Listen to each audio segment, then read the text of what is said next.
Y hablar y referirnos a este caso del profesor Darío Céspedes. Está en la cárcel, es un profesor de música preso por abuso sexual y dio una entrevista donde habló desde su punto de vista con respecto a irregularidades en el proceso judicial que ocurrió en el 2022.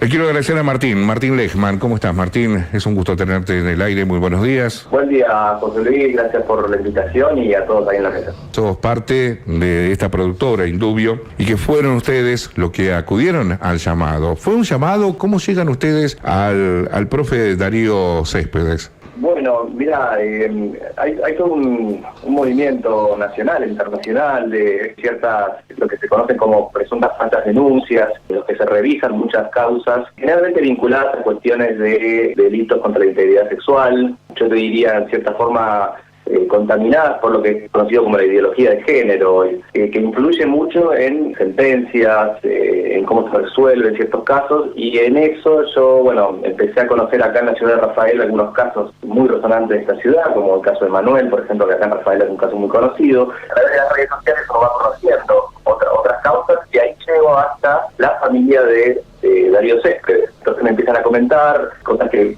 me dicen desaparecieron las cámaras de seguridad, ciertas cosas como que hay un biombo que lo ubicaron en otro lado arbitrariamente. Entonces empiezo a escuchar, a leer, y mientras más me metía, más cosas raras encontraba, y entonces fue que tomamos la decisión de hacer este documental. Vos sabés que yo hacía la introducción precisamente cuando justamente te estábamos llamando. Hay un caso muy puntual en Santa Fe como tantos otros, donde el periodismo también tuvo la culpa, y principalmente un sector de la comunicación santafesina. No sé por qué intereses habrá detrás, pero rotundamente afirmaban que una adolescente, síndrome Down, había sufrido una violación, un abuso, quedó embarazada. Estaba todo confirmado que era en el ámbito escolar. Se esperó al nacimiento de la criatura, ¿no?, del bebé, para determinar la justicia que la violación era en el seno familiar. Yo no sé si es el caso puntual también de lo que ha pasado aquí, pero hay algunas cuestiones que determinan, profesionales, que algunas cuestiones son intrafamiliares que por allí se buscan canalizar también en lo que es el lugar habitual en el caso de los menores, ¿no?, de los niños, que es la escuela prácticamente, ¿no?, y en sus comienzos en el jardín, y su relación directa que hay con los maestros, profesores, en este caso sería el profesor de música, ¿no? Uno también se pone a pensar. Muy relacionado, el caso Sara Faisal que vos comentaste, está muy relacionado porque el caso de Darío Céspedes, él en un momento cuenta en la entrevista que él ya estaba advertido que estas cosas pasaban, que justamente todos los cuidados que estaban teniendo era porque había pasado lo de Sara Faisal hace muy poco. ¿Cómo lo encontraste a Darío, que fue condenado en el juicio, 11 años de prisión, después creo que le bajaron la condena, pero está en la unidad penitenciaria número 10, que está en el norte de la provincia de Santa Fe? ¿Cómo lo encontraste? Mira, lo encontré tranquilo, fue la segunda vez que lo veía. Primero fue todo un tema conseguir esa entrevista, 4 meses de trámites para poder entrevistar a una persona dentro de un penal, una cuestión que no debería ser así. Las personas que están dentro del penal, excepto que estén incomunicadas, que son muy pocos casos, tienen el derecho de poder hablar con la prensa si así lo desean.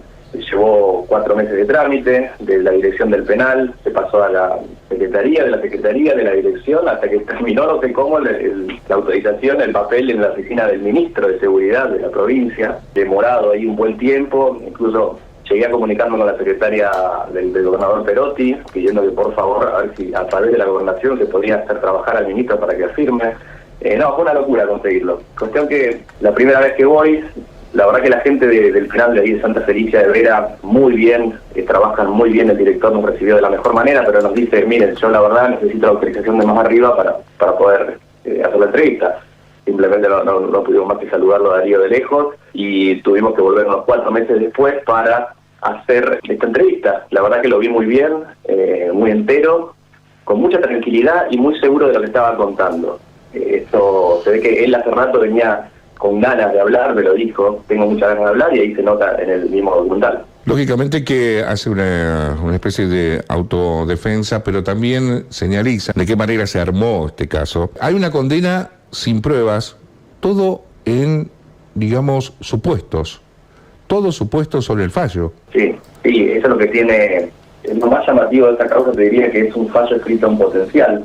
¿Por qué? Porque los jueces para condenar tienen que tener un grado de certeza, es decir, tienen que decir esto pasó. ¿es blanco o negro? Y en este fallo dice, el profesor podría haber hecho y las docentes podrían no recordar qué pasó, y es todo así. Vos te pones a leerlo y es muy llamativo que no solo lo haya pasado por primera instancia, o sea, 3 jueces de primera instancia, sino que haya pasado por 3 jueces más de segunda instancia, que en la apelación. O sea, 6 jueces dejaron pasar un fallo en potencial. Es gravísimo eso que se dice. Sí, sin duda que sí. A mí me parece que había que buscar un desenlace, porque vamos a recordar también a la gente que hay 2 instancias en esta causa, ¿no? Una que, corregirme vos la fecha, creo que fue 2018-2019 en el Jardín de Infantes, y luego ya se potencia cuando este niño pasa a lo que es la educación primaria, que está en un edificio frente, casi de por medio, al del jardín. Ahí es donde se potencia, ¿no?, esta causa, y donde se vuelve a lo acontecido, supuestamente acontecido, en el Jardín de Infantes. Claro, tiene básicamente 2 partes la causa de Darío. Una en 2018 en el Jardín de Infantes, donde él efectivamente era profesor de música, que ahí hay una acusación informal que sale por el WhatsApp del famoso grupo de mamis, donde dice, bueno, el profesor hizo esto, pero, para resumirlo, queda en la nada. Como que no se hace una denuncia judicial y queda en la nada. El año siguiente, en el 2019, Darío, este chico, el chiquito, pasa a primer grado en el edificio de enfrente. Hay que cruzar la calle a otro edificio, que es la primaria donde Darío Céspedes no trabajaba ahí.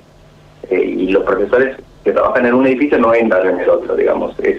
Por más que tenga el mismo complejo, son plantas de staff diferentes. Y a mitad de año en la primaria, me aparece de vuelta la madre de este chiquito y dice que el profesor lo seguía usando. Entonces ahí empezaron como nadie entendía nada, el profesor que trabaja en el otro edificio, que no entra a la primaria, cuestión que en un juicio eso no importó mucho. Dijeron que él entraba a la primaria, se cruzaba a la calle, entraba, lo buscaba, lo llevaba al baño. Un relato, te digo, tiradísimo de los pelos. Y entonces, ¿qué dicen? Bueno, veamos las cámaras de seguridad, porque es muy específico. La denuncia dice, entre este día y este día, que es una semana, habría pasado los principales abusos. Entonces, ¿qué dice? Ya, agarremos las cámaras de seguridad de la escuela, que además graban como un mes para atrás, hay todo un mes grabado, y fijémonos a ver qué pasó. Bueno, ¿qué pasa cuando se presentan esas cámaras de seguridad? Se pierden, entre comillas, dentro de la fiscalía. Con lo cual, ya cuando yo escuché ese dato, eso fue lo que hizo, me contacto con la familia, empezamos a hablar, y bueno, empezamos a ver, si ves el documental, te encontrás con un montón de cosas que no lo puedes creer. ¿Cómo es la vida del profe de Darío? Y actualmente él, está dentro del penal, ahí en penales, para quien no conozca, pasó unos kilómetros cerca de Vera, en el norte de la provincia. Es un penal que está en medio del campo. Realmente yo estuve conversando con el director y con toda la gente de ahí, como te comentaba, muy bien, muy correctos, entendiendo el trabajo que queríamos hacer. Yo también entendiéndolos a ellos la necesidad de pedir una autorización a autoridades, pero realmente vi que di un lugar bien puesto con los recursos que tienen, obviamente, pero él me cuenta que, hace varias cosas. Él incluso está armado un coro, ha hecho presentaciones de música con coros de afuera, es como que él sigue su vida trabajando en lo que le gusta y influyendo en la gente que tiene alrededor. Con lo cual también te marca mucho de su personalidad, ¿no? Es como que no es una persona que se ha dejado venir abajo, como lamentablemente le termina ocurriendo a muchas personas que están ahí adentro.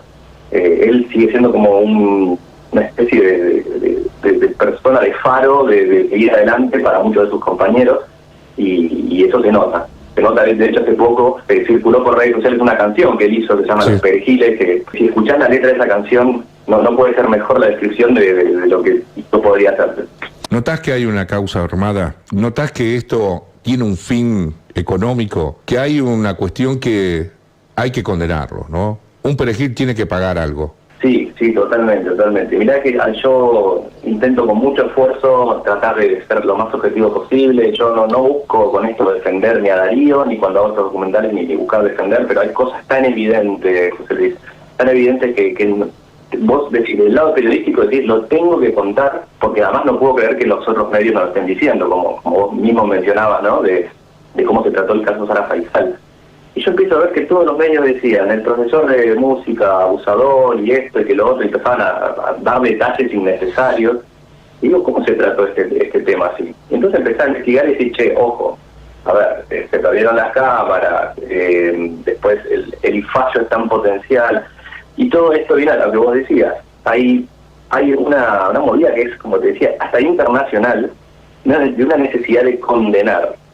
Acá principalmente en la provincia de Santa Fe, por ejemplo, tenés este grupo que se llama, de la Fiscalía, EFAS, que es Género y Familia, es un grupo de fiscales especializados en estos temas que aparentemente, por lo que veo, buscan condenar incluso cuando no tienen elementos para hacerlo, lo cual es gravísimo. Yo no puedo creer que todavía desde el MPA no hayan salido a hablar acerca de este caso.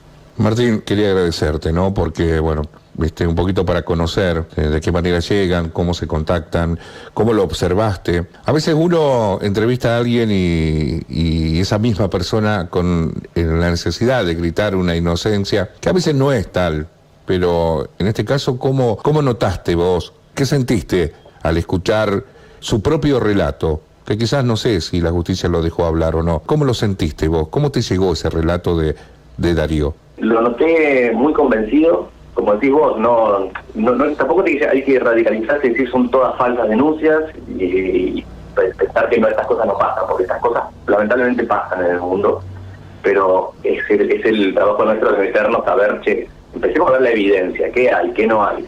Y yo lo noté, como te decía, lo noté tranquilo, muy convencido de lo que decía, con muchas ganas de hablar. Imagínate que grabamos 2 horas de entrevista con él, que después en el documental neto de él deben quedar unos 35 minutos. Con lo cual, imagínate lo que fue editar eso, reducir de 2 horas a 35 minutos todo lo que él contó. Tenía muchas ganas de hablar. Imagínate la cantidad de mate que nos tomamos. Mucha gente se ríe porque en el documental ve que le pone mucha azúcar al mate, y es verdad. Se ve que le gusta el mate con azúcar a Darío, pero estaban muy ricos. Pero sí, la verdad que fue todo un tema llegar hasta ahí. Ver esta misma dificultad de 4 meses para conseguir la entrevista, ya nos dijo mucho, enseguida nos dijo mucho. No podía ser que un ministro de seguridad esté para firmar un papel que dice que un interno tiene que dar una entrevista. Eso directamente lo tendría que hacer el director del penal. ¿Cómo le va a llegar? ¿Cómo estar el ministro para eso? ¿Cómo tenemos que llegar hasta hablar con el gobernador para que nos permitan hacer una entrevista? No, eso fue muy importante ver lo difícil que fue el proceso, significó mucho, y creo que sabe leer entre líneas, se entiende muy bien a qué me refiero. Me quedo con esto, Martín. Hay que contar las cosas, hay que contarlas, hay que mostrarlas, hay que decir, se investigó de esta manera, no hay pruebas suficientes, alguien tenía que pagar esto, hay un movimiento globalizado. Por eso me quedo con esto, ¿no? Tu concepto. Hay que contarlo, hay que decirlo. Ya basta de callar los micrófonos. Totalmente. Y no es, a ver, hay que intentar darle voz a las dos partes cuando pasan estos casos, porque así como es muy grave cuando ocurre un abuso, y más con un menor, que es una cosa gravísima, sí, pero también muy grave es que un inocente esté preso. No nos podemos olvidar que es muy grave que un inocente esté privado de su libertad. Eso no hay que perderlo de vista. Y déjame agregarte algo más que vos decías, esto de esta cuestión de acusar por acusar. No nos olvidemos que hay mucho financiamiento atrás de esto. Sí. Hay muchos planes sociales para gente que acusa, que está muy bien, por ahí también para pensarlo para gente que realmente le pasó, pero aquel que no le pasó también se beneficia de una forma fraudulenta de algo. Hay mucho financiamiento, tenemos oficinas acá en Santa Fe, esos puntos violetas que todavía no sabemos qué hacen, hay muchos cargos, puestos, programas, hay mucha plata en juego, entonces hay que mantener cierto relato y lamentablemente la justicia está siendo parte de este juego. Martín, un abrazo, mantenemos contacto, gracias.